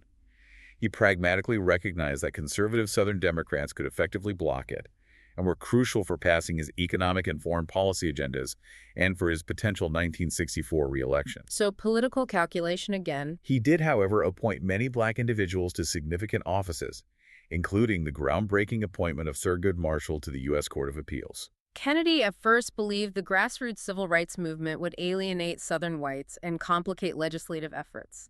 Robert Kennedy's early priority, quite explicitly, was to keep the president out of this civil rights mess. As a result, activists often viewed Kennedy as lukewarm or hesitant in his early approach, feeling he wasn't fully committed to their cause. The Freedom Rides in May 1961 truly put the administration to the test. When the Congress of Racial Equality Corps organized integrated Freedom Rides to test Supreme Court rulings against interstate segregation, the riders faced brutal mob violence, often with complicity from federal and state law enforcement. Terrible violence against the riders? Kennedy responded by assigning federal marshals for protection, but initially refrained from sending federal troops, fearing hated memories of Reconstruction among Southern whites. The Justice Department then petitioned the Interstate Commerce Commission, ICC, which eventually ruled in favor of desegregation by September 1961. He also used executive action to advance civil rights. On March 6, 1961, Kennedy signed Executive Order 10925, a landmark measure requiring government contractors to take affirmative action against discrimination based on race, creed, color, or national origin, and establishing the President's Committee on Equal Employment Opportunity. Affirmative action starts there. Later, on November 20th, 1962, Executive Order Lennon-Menalist 63 prohibited racial discrimination in federally supported housing. These were significant steps without legislative battles. A major turning point and a personal shift for Kennedy came with the University of Mississippi. In September 1962, when James Meredith was blocked from enrolling at the all-white University of Mississippi, Attorney General Robert Kennedy sent 400 federal marshals. The Ole Miss Crisis. The ensuing Ole Miss riot tragically left 2 dead and dozens injured, prompting President Kennedy to finally send 3,000 troops to quell the violence. Meredith eventually enrolled. Kennedy later expressed regret for not sending troops earlier and began to visibly question his prior beliefs about the evils of Reconstruction, realizing the depth of the challenge. This event visibly shifted his perspective and galvanized his commitment. The intervention at the University of Alabama on June 11, 1963, was another dramatic confrontation. Kennedy intervened when Governor George Wallace physically blocked 2 black students from attending. Wallace standing in the schoolhouse door. Iconic image. Wallace only moved after being confronted by Deputy Attorney General Nicholas Katzenbach and federalized Alabama National Guard troops. That very evening, Kennedy delivered his powerful Report to the American People on Civil Rights speech on national television and radio, a pivotal address that launched his initiative for comprehensive civil rights legislation, aiming for equal access to public schools and facilities and greater protection of voting rights. That speech was a moral turning point. Absolutely. As Kennedy had pragmatically predicted the very day after his powerful speech, the House Majority Leader informed him that his anti-poverty bill for Appalachia had been defeated, primarily by a coalition of Southern Democrats and Republicans. Kennedy, however, famously remarked, "But of course, I had to give that speech, and I'm glad that I did." Sticking to his guns despite the political cost. The New York Times editorial on June 16th, a few days later, noted that while Kennedy had initially moved too slowly, he now demonstrated a genuine sense of urgency, acknowledging his dramatic shift. What's particularly insightful and sheds light on the complex relationship with civil rights leaders during this time is the March on Washington for Jobs and Freedom on August 28, 1963. Over 250,000 people gathered in Washington. The March on Washington, I have a dream. Kennedy initially opposed it, fearing negative impacts on his civil rights bills. FBI Director J. Edgar Hoover heightened these fears with reports linking some of King's advisors, like Jack Odell and Stanley Levison, to communism. Hoover was always suspicious of King. When King ignored warnings, Robert Kennedy authorized FBI wiretaps. Though President Kennedy's written approval was for a limited trial, Hoover extended it to explore all aspects of King's life, raising serious ethical questions. Despite these tensions, the Justice Department coordinated federal involvement, even funneling funds to the march's 6 sponsors. Speeches were edited, and thousands of troops were on standby to ensure a peaceful demonstration. Kennedy was reportedly profoundly impressed by King's "I Have a Dream" speech, and the march itself was seen as a triumph of managed protest, with no arrests. March leaders met Kennedy at the White House, reinforcing his beliefs that the march boosted his civil rights bill's chances. Tragically, just 3 weeks later, on September 15, 1963, a bomb exploded at the 16th Street Baptist Church in Birmingham, killing 4 black children and leading to 2 more shooting deaths in the ensuing chaos. Horrific. That bombing shocked the nation. This brutal violence critically endangered the civil rights legislation with drastic amendments. Kennedy immediately called congressional leaders, and by the next day, the original bill miraculously had enough votes to pass committee. Senator Everett Dirksen, the Republican minority leader, secured crucial Republican support, promising a vote to prevent a Senate filibuster. Kennedy's proposals eventually became federal law when President Johnson signed the Civil Rights Act on July 2, 1964, a testament to Kennedy's shift and the power of events. His administration also made significant strides regarding the status of women, an often overlooked aspect of his domestic agenda. During his 1960 campaign, Kennedy endorsed the concept of equal pay for equal work, a progressive stance for the time. Ahead of his time on that one. In December 1961, he signed an executive order creating the Presidential Commission on the Status of Women, led by former First Lady Eleanor Roosevelt, to advise him on women's issues. The Commission's comprehensive October 1963 final report documented pervasive legal and cultural discrimination and made concrete policy recommendations. On June 10, 1963, Kennedy signed the Equal Pay Act of 1963, amending the Fair Labor Standards Act and legally abolishing wage disparity based on sex. On the front of crime, under Attorney General Robert Kennedy, the Justice Department, FBI, and IRS shifted their focus aggressively to organized crime, a major priority for the administration. Bobby Kennedy went after the mob hard. Congress approved 5 bills, including the Federal Wire Act of 1961, to crack down on interstate racketeering, gambling, and firearms. What's a fascinating, less well-known, but significant reform is that on March 22, 1962, Kennedy signed a bill abolishing the mandatory death penalty for first-degree murder in the District of Columbia, which was then the only U.S. jurisdiction with such a penalty. The death penalty has since been abolished in D.C., and this was a quiet step towards a more humane criminal justice system. In agriculture, an area in which Kennedy admitted to having limited interest, his administration nonetheless sought to remedy chronic agricultural overproduction, boost farmer income, and reduce federal expenditures. Secretary of Agriculture Orville Freeman's ambitious proposals to limit production were largely defeated in Congress due to powerful farm lobbies. But he did help with food programs. Yes. To increase demand for domestic agricultural products and help the impoverished, Kennedy launched a pilot food stamp program and significantly expanded the federal school lunch program, pioneering initiatives that have had a lasting and profound social impact. When it came to Native American relations, his administration faced a significant and morally complex challenge with the Kinzua Dam controversy. The construction of the Kinzua Dam flooded 10,000 acres of Seneca Nation land, which they occupied under the Unbroken Treaty of 1794, forcing 600 Seneca to relocate from their ancestral lands. A treaty violation, essentially. The American Civil Liberties Union, the ACLU, asked him to halt the project, but Kennedy declined, citing a critical need for flood control for downstream communities. He did, however, express profound concern for the Seneca and directed government agencies to assist them with land, damages, and relocation aid, attempting to mitigate the devastating impact. Then, of course, there was space policy and the exhilarating race to the moon. In the aftermath of the Soviet Union launching Sputnik 1 in 1957, NASA proposed a crewed lunar landing by the early 1970s, known as the Apollo program, but funding was uncertain, and Eisenhower had been ambivalent. Ike wasn't sold on the moonshot. Kennedy initially considered dismantling the crewed space program due to cost, but wisely postponed the decision out of deference to Vice President Johnson, a strong supporter. Johnson, along with science advisor Jerome Wiesner, was given a major role in overseeing the administration's space policy, and James E. Webb was appointed to head NASA. In his 1961 State of the Union address, Kennedy suggested international cooperation in space, but Khrushchev declined, unwilling to reveal Soviet rocketry status. Then, in April 1961, Soviet cosmonaut Yuri Gagarin became the first person in space, intensifying American fears of being profoundly surpassed. Gagarin's flight was a huge shock to the U.S. Less than a month later, Alan Shepard became the first American in space, a crucial boost to Kennedy's confidence. In 1962, John Glenn became the first American to orbit Earth, signaling America's rapid catch-up. In the immediate aftermath of Gagarin's flight and the failed Bay of Pigs invasion, Kennedy felt immense pressure to restore American prestige and project technological superiority. He asked Johnson to assess the feasibility of truly beating the Soviets to the moon. Despite significant cost concerns, Kennedy agreed to Johnson's recommendation.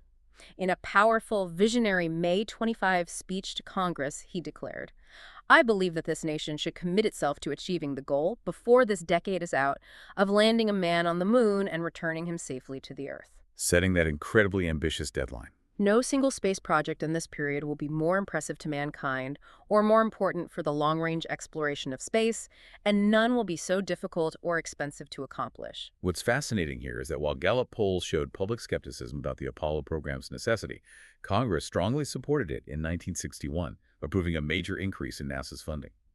James E. Webb swiftly reorganized NASA and established new centers at Cape Canaveral for launch operations and Houston for manned spacecraft control. Kennedy delivered another iconic speech at Rice University on September 12, 1962, eloquently promoting the space effort. "No nation which expects to be the leader of other nations can expect to stay behind in this race for space. We choose to go to the moon in this decade and do the other things, not because they are easy, but because they are hard." Not because they are easy, but because they are hard. Another classic line. This galvanized the nation. In a revealing November 21st, 1962 cabinet meeting, Kennedy explained that the moonshot was crucial not just for science, but for international prestige, and justified the immense expense as a Cold War imperative.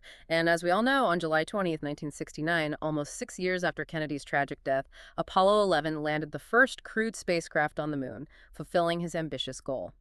This stands as one of his most powerful and enduring legacies, a testament to visionary leadership. In terms of judicial appointments, Kennedy made two significant appointments to the Supreme Court in 1962, Byron White and Arthur Goldberg.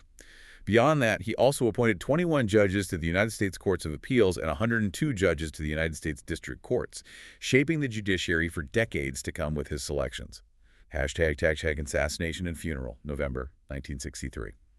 On November 22, 1963, at 12:30 p.m. Central Standard Time, while riding in a presidential motorcade through Dealey Plaza in Dallas, John F. Kennedy was assassinated. Such a shocking, world-changing event. He was in Texas on a political trip, trying to mend frictions within the Democratic Party between liberals like Ralph Yarborough and Don Yarborough and conservative figures like Governor John Connally. He was shot once in the back, the bullet exiting via his throat, and once in the head. He was rushed immediately to Parkland Hospital and tragically pronounced dead 30 minutes later at 1 p.m. at just 46 years old. 46, so young. Lee Harvey Oswald, a former Marine, was arrested for the murder of police officer J.D. Tippit and subsequently charged with Kennedy's assassination. Oswald, however, vehemently denied guilt, famously claiming he was a patsy. And the story took another shocking, unbelievable turn that deepened the tragedy. Before Oswald could be prosecuted or even fully questioned, he was himself shot and killed by nightclub owner Jack Ruby on live national television on November 24, just 2 days after Kennedy's death. Shot on live TV. Just unbelievable. Ruby was convicted, appealed, but died of cancer on January 3, 1967, before a new trial could be set, leaving a permanent cloud over the events. President Lyndon B. Johnson quickly issued an executive order establishing the Warren Commission, chaired by Chief Justice Earl Warren, to investigate the assassination. The commission famously concluded that Oswald acted alone and was not part of any conspiracy. The lone gunman theory. However, what's truly significant here is that these conclusions have been widely and persistently disputed by the public. A November 2013 Gallup poll showed a remarkable 61% of Americans believed in a conspiracy, while only 30% thought Oswald acted alone. That's a huge number still believing in a conspiracy decades later. Further fueling these doubts, in 1979, the U.S. House Select Committee on Assassinations HSCA concluded, with 1/3 of the committee dissenting, that Kennedy was probably assassinated as a result of a conspiracy, based largely on audio recordings of the shooting. The committee was unable to identify other gunmen or the full extent of the conspiracy, adding more questions than answers. So even a government committee suggested conspiracy. However, subsequent reevaluations by the FBI and a National Academy of Sciences committee later determined that reliable acoustic data do not support a conclusion that there was a second gunman. The Justice Department ultimately concluded that no persuasive evidence can be identified to support the theory of a conspiracy. This raises an important question. Why do conspiracy theories persist so strongly, even after multiple official conclusions, suggesting a deep-seated public need for explanations beyond the officially provided ones? Regardless of the lingering questions and debates, the nation mourned with an outpouring of grief. Kennedy's body was brought back to Washington, D.C., where on November 23, 6 military pallbearers carried his flag-draped coffin into the East Room of the White House for 24 hours of repose. The coffin was then transported on a horse-drawn caisson to the Capitol Rotunda to lie in state. Hundreds of thousands of people lined up in solemn tribute to view the guarded casket, with 250,000 passing through the rotunda during the 18 hours of lying in state. It was an unprecedented display of national grief and respect for a fallen leader. The images from that weekend are unforgettable. Little John saluting. Heartbreaking. The funeral service was held on November 25 at the Cathedral of St. Matthew the Apostle in Washington, D.C., led by Cardinal Richard Cushing, the Archbishop of Boston, a close family friend. Approximately 1,200 guests, including representatives from over 90 countries, attended. Kennedy was buried at Arlington National Cemetery in Arlington County, Virginia, where an eternal flame was later lit, a poignant symbol of his enduring memory. It was a somber and unifying end to a vibrant, if tragically brief, presidency. #, personal life, family, and reputation. John F. Kennedy's personal life, family, and reputation are as much a part of his intricate legacy as his political achievements. The Kennedys remain one of the most established and enduring political families in the United States, producing a president, 3 senators, 3 ambassadors, and numerous other public officials across generations. What's especially insightful here is the evolution of his relationship with his brothers, particularly Robert. While a congressman, John became extremely close with his younger brother Robert during an intensive 7-week trip to India, Japan, Vietnam, and Israel in 1951. That trip really bonded them. Because they were several years apart in age, the brothers had previously seen little of each other. This 25,000-mile journey was the first extended time they had spent together, and it forged an unbreakable bond, resulting in their becoming best friends and closest confidants. Robert would later serve as his brother's attorney general and closest presidential advisor. Their shared political ambition and ultimately shared tragic fate profoundly underscores the family's deep political engagement. Another brother, Ted, later ran for president in 1980, and Robert himself ran in 1968 before his own assassination. He met his wife, Jacqueline Lee Jackie Bouvier, through journalist Charles L. Bartlett, and they married on September 12, 1953, in Newport, Rhode Island, quickly becoming America's most glamorous couple. Jackie Kennedy, an icon in her own right. They resided in various homes, including Hickory Hill in McLean, Virginia, which they later sold to Robert Kennedy, a townhouse in Georgetown, an apartment in Boston, and a summer home in Cape Cod, reflecting their East Coast establishment status. Their family life was marked by both immense joy and profound public loss. After a miscarriage in 1955 and the stillbirth of daughter Arabella in 1956, their daughter Caroline was born in 1957. John Jr., famously nicknamed John by the press, was born in November 1960, just 17 days after his father's election, a symbol of the new administration, and tragically died in a plane crash in 1999. And the loss of their infant son, Patrick. In August 1963, just months before his assassination, Jackie gave birth to his son, Patrick, who died after only 2 days due to complications.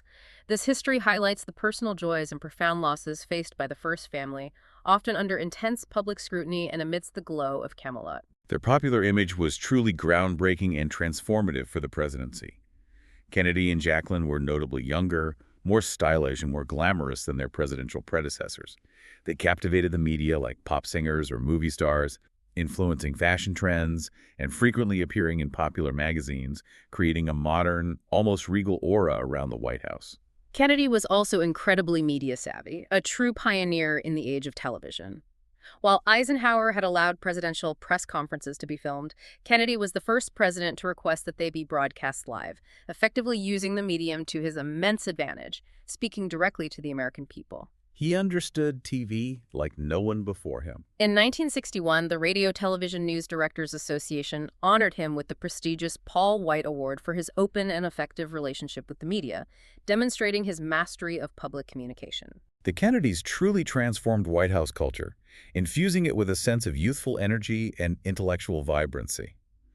They hosted a diverse range of artists, writers, and intellectuals at White House dinners, dramatically elevating the profile of the arts in America. Bringing culture right into the White House.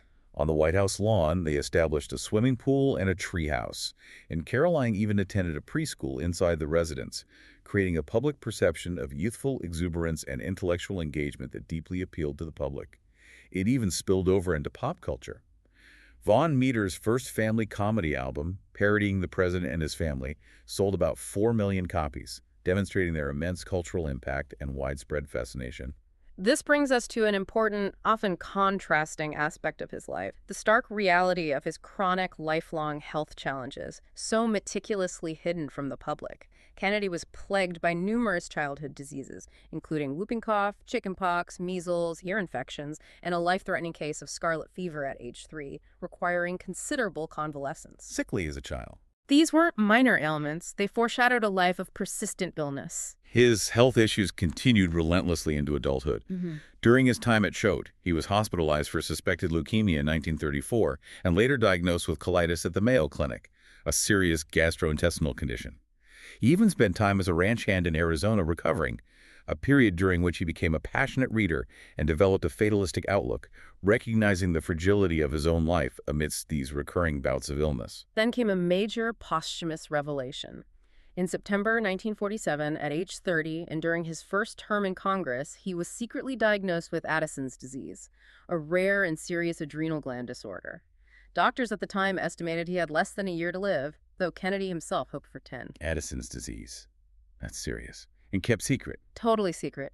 In 1966, his White House physician, Janet Travel, further disclosed he also had hypothyroidism, suggesting a possible autoimmune polyendocrine syndrome type 2. These chronic and severe conditions were kept entirely secret from the public, a testament to his determination to project an image of robust health. The impact of these conditions was immense, profoundly affecting his daily life and even potentially his presidency. He suffered severe chronic back pain, undergoing multiple surgeries. This condition potentially had diplomatic repercussions, as he was reportedly taking a potent, almost experimental combination of medications during the tense 1961 Vienna summit. What kind of meditations? Including hormones, animal organ cells, steroids, vitamins, enzymes, and amphetamines. Possible side effects of such a cocktail included hyperactivity, hypertension, impaired judgment, nervousness, and mood swings. Wow, during the Vienna summit, that's risky. He was seen by 3 different doctors, one of whom, Max Jacobson, known as Dr. Feelgood, was controversial and unknown to the others, used for the most severe pain. Kennedy often preferred quick medication to more sustained physical exercise for relief. White House physician George G. Berkeley eventually removed Kennedy from Jacobson's care due to the excessive and potentially dangerous use of steroids and amphetamines. What's truly revealing here is the sheer extent of these hidden health revelations, made posthumously, which paint a very different picture of the man. In 2002, Robert Dallek's history, based on Travel's meticulously kept records, revealed a litany of ailments during his presidency: high fevers, stomach, colon, and prostate issues, abscesses, high cholesterol, and adrenal problems. It's just constant health battles. His medication regimen was extensive: injected and ingested corticosteroids, procaine shots, ultrasound hot packs for his back, Lomotil, Metamucil, paregoric, phenobarbital, testosterone, and trazentine for gastrointestinal issues, penicillin and other antibiotics for infections, and Tuinal for sleep. It's truly astonishing, given this history, that he managed to maintain such a demanding public life and project such an image of vigor. And then there's the controversial topic of his private life, particularly his extramarital affairs. As a single man in the 1940s, he had relationships with Danish journalist Inga Arvad and actress Jean Kearney. During his Senate years, he had an affair with Swedish aristocrat Gunilla von Post, who later wrote that he tried to end his marriage to be with her before he had children. As president, he was widely reported to have had affairs with figures like Marilyn Monroe, who famously sang "Happy Birthday, Mr. President," Judith Campbell, Mary Pinshaw Meyer, Marlene Dietrich, White House intern Mimi Alford, and his wife's press secretary, Pamela Turner. Marilyn Monroe. Yep. That's the most famous one. It's reported that he and Monroe spent a weekend together in March 1962, and White House switchboard operators noted Monroe's calls to Kennedy during 1962, indicating a more sustained connection. What's particularly illuminating here is the role of the FBI. Director J. Edgar Hoover notoriously received reports about Kennedy's indiscretions, including an alleged tryst with the suspected East German spy, Ellen Rummich. Hoover kept files on everyone. Robert Kennedy reportedly took this seriously enough to discuss with congressional leaders, though the FBI ultimately found no solid evidence. Rummich was a spy or had a relationship with the president. This shows how close to the surface these rumors were, and the potential for political blackmail. Former Secret Service agent Larry Newman vividly recalled morale problems caused by the president's indiscretions, noting that Kennedy's liaisons often required secrecy and devotion rare from his protective detail, placing an additional burden on his staff. Made their job much harder. Kennedy himself, ever the media strategist, believed that his friendly relationship with members of the press, built over years, would protect him from public revelations about his private life, a strategy that, remarkably, largely worked during his lifetime, allowing him to maintain his carefully cultivated public image. Beyond politics and these intense personal relationships, Kennedy was also a dedicated sports enthusiast, which contributed to his image of youthful vitality. He was a keen fan of Major League Baseball's Boston Red Sox and the NBA's Boston Celtics. A true Boston sports fan. Growing up on Cape Cod, he and his siblings developed a lifelong passion for sailing, a quintessential Kennedy pursuit. He also took up golf, playing regularly at the exclusive Hyannisport Club and the Palm Beach Country Club. Finally, we must acknowledge his religion, a barrier he famously broke. Kennedy was the first Catholic elected to the U.S. presidency, a significant achievement in a nation that would previously viewed a Catholic president with deep suspicion. Overcoming that anti-Catholic prejudice was huge. He was baptized at St. Aidan's Church in Brookline, Massachusetts, and from 1946 until his death, he served on the advisory board of the Roman Catholic Emmanuel College. This was a testament to his ability to overcome deeply ingrained prejudices and forever change the landscape of American politics. Hashtag historical evaluations and legacy. When we look back, historians and political scientists consistently rank Kennedy as an above-average president, usually the highest-ranking president who served less than one full term. His enduring popularity with the American public decades after his death is truly remarkable. Indeed. A 2010 Gallup survey found him to be the most popular modern president with an 85% retrospective approval rating. A 2017 C-SPAN survey placed him among the top 10 presidents, and a 2023 Gallup survey showed his retrospective approval rating at an astonishing 90%, the highest of all U.S. presidents in recent history. This sustained public affection truly sets him apart. But what's a particularly insightful, more nuanced view comes from academic circles. A 2014 Washington Post survey of political scientists, for instance, ranked Kennedy 14th overall among presidents, but also deemed him the most overrated U.S. president. Most overrated. That's interesting. This suggests a complex academic view, acknowledging his achievements while critically assessing the Camelot glow that often surrounds him, contrasting sharply with the public's widespread affection. Assessments of his policies are mixed, but it's important to remember that many of his key legislative proposals were eventually passed after his death during the Johnson administration. And Kennedy's assassination imbued those proposals with a powerful moral component that helped push them through Congress. His impact wasn't just political. Kennedy ranked third, behind Martin Luther King Jr. and Mother Teresa, in Gallup's list of widely admired people of the 20th century, a remarkable testament to his global appeal. In 1961, he was awarded the Laterre Medal by the University of Notre Dame, considered the most prestigious award for American Catholics. And awards after his death. He was posthumously awarded the Pacem in Terris Award, Latin for Peace on Earth, and the Presidential Medal of Freedom, honoring his contributions to peace and national service. And then there's the pervasive Camelot myth. This term is widely used to describe his presidency, reflecting a mythic grandeur that took hold after his death and a powerful nostalgia for that era. Jackie Kennedy really cemented that image. Right. In an interview after his death, Jacqueline Kennedy famously referenced his affection for the Broadway musical Camelot and quoted its closing lines. "Don't let it be forgot that once there was a spot for one brief, shining moment that was known as Camelot." A 1963 Life magazine article is widely attributed with establishing this powerful image in the public consciousness, solidifying the legend. However, critics, particularly historians, have often dismissed the Camelot myth as a romanticized distortion of Kennedy's actual actions, beliefs, and policies, arguing for a more realistic and complex understanding of his time in office, one that acknowledges the hidden struggles and political maneuverings. So the historians push back against the myth. Yet, despite these academic critiques and historical reappraisals, in public memory, his presidency is still overwhelmingly perceived as a brief, brilliant, and shining moment, an ideal that continues to captivate. His legacy is also visibly present in the extensive memorials and eponyms dedicated to him around the globe, reflecting his lasting impact on various fields. These include the John F. Kennedy Space Center in Florida, John F. Kennedy International Airport in New York City, the USS John F. Kennedy aircraft carrier, The Kennedy Half Dollar, the JFK Library in Boston, the John F. Kennedy School of Government at Harvard University, the John F. Kennedy Federal Building in Boston, the John Fitzgerald Kennedy Memorial in Dallas, the John F. Kennedy Center for the Performing Arts in Washington, D.C., and a striking statue by Isabel McIlvaine at the Massachusetts State House, to name just a few.